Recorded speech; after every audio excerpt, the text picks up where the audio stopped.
महाराष्ट्राच्या राजकारणात सध्या काय सुरू आहे हे कोणालाच समजेनासे झालंय।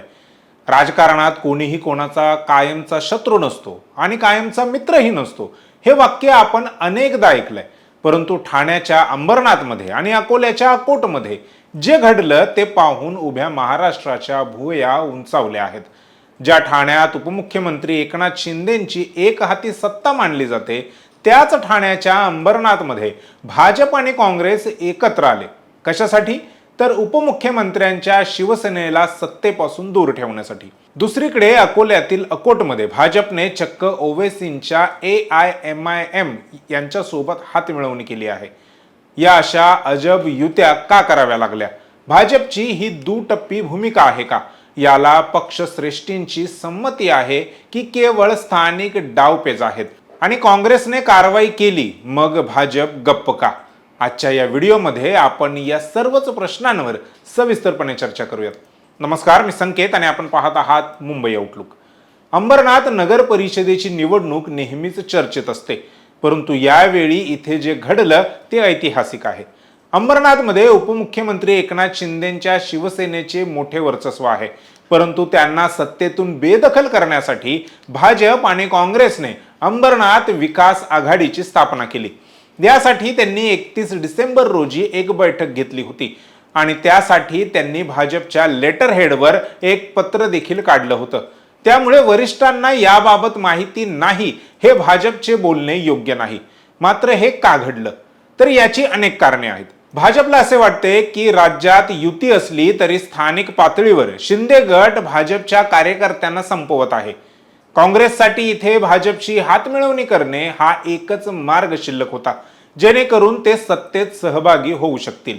इथे भाजपच्या स्थानिक नेत्यांनी आधी स्वपक्ष मग युती हे धोरण राबवलेले दिसते।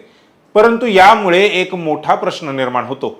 जर राज्यात तुम्ही मित्र आहात तर स्थानिक पातळीवर शत्रूच्या शत्रूला मित्र कसे बनवू शकता? अंबरनाथ पेक्षाही मोठा धक्का अकोल्याच्या अकोटमध्ये बसला आहे। भाजपने अकोट नगर परिषदेत सत्ता स्थापन करण्यासाठी चक्क ऑल इंडिया मजलिस इत्तेहादुल मुस्लिमीन अर्थात AIMIM च्या नगरसेवकांचा पाठिंबा घेतला आहे। भाजप नेहमीच काँग्रेस आणि इतर विरोधी पक्षांवर मुस्लिम तुष्टीकरणाचा आरोप करते।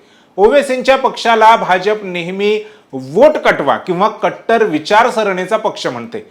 मग आता अकोटमध्ये सत्तेसाठी MIM का चालली? यालाच म्हणतात सोयीचे राजकारण। स्थानिक राजकारणात गणिते जुळवण्यासाठी विचारधारा बाजूला सारली जाते, परंतु यामुळे भाजपच्या कट्टर समर्थकांमध्ये मात्र नाराजीचा सूर उमटत आहे। सोशल मीडियावर भाजपला प्रश्न विचारले जात आहेत की जर काँग्रेसने MIM ची मदत घेतली असती तर भाजपने त्यांना अद्याप देशद्रोही ठरवले असते, मग स्वतःच्या बाबतीत हा नियम का लागू होत नाही? आता मुख्य प्रश्न, हे सर्व वरिष्ठांच्या संमतीने होत आहे का? सर्वसाधारणपणे नगर परिषद किंवा स्थानिक स्वराज्य संस्थांच्या निवडीमध्ये स्थानिक नेत्यांना निर्णय घेण्याचे स्वातंत्र्य दिले जाते। मात्र भाजप सारख्या शिस्तबद्ध पक्षात एवढा मोठा निर्णय, तोही MIM सोबत जाण्याचा, हा प्रदेशाध्यक्षांच्या किंवा वरिष्ठ नेत्यांच्या कानावर न घालता घेतला जाणे अशक्य वाटते। याच्या दोन शक्यता आहेत। एक, मूकसंमती। भाजपला स्थानिक पातळीवर शिंदे गटाची वाढती ताकद रोखायची आहे, म्हणून त्यांनी या युतीकडे दुर्लक्ष केले असावे। आणि दुसरं असं की स्थानिक नेत्यांनी स्वतःचे अस्तित्व टिकवण्यासाठी पक्षश्रेष्ठींना न जुमानता हा निर्णय घेतला असावा। या संपूर्ण प्रकरणात एक मोठा फरक दिसून आला आहे आणि तो म्हणजे शिस्त। अंबरनाथमध्ये भाजपशी हातमिळवणी करणाऱ्या आपल्या स्थानिक कार्यकर्त्यांवर आणि नेत्यांवर काँग्रेसने तातडीने कारवाई केली। त्यांना पक्षातून निलंबित करण्यात आले। काँग्रेसला हे दाखवून द्यायचे होते की भाजप सोबतची कोणतीही युती ही पक्षाच्या धोरणांच्या विरोधात आहे। परंतु अकोटमध्ये काय झाले?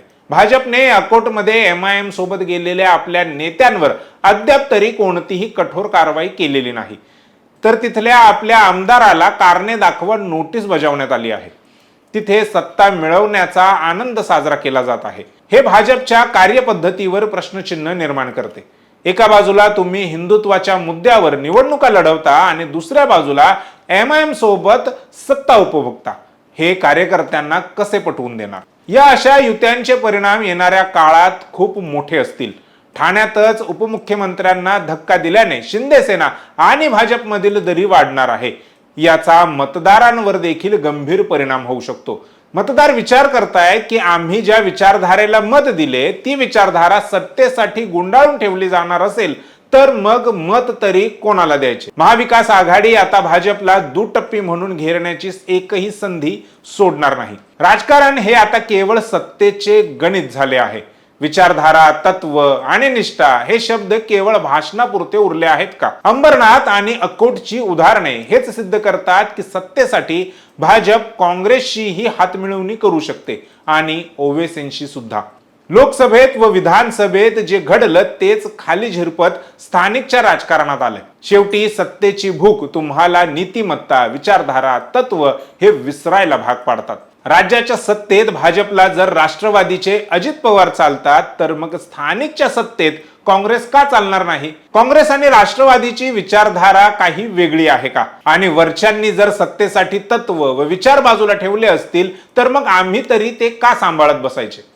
कदाचित असे प्रश्न भाजपच्या स्थानिक नेत्यांनी स्वतःलाच विचारले असतील आणि या प्रश्नांच्या उत्तरातूनच अंबरनाथ आणि अकोटची युती झाली असावी.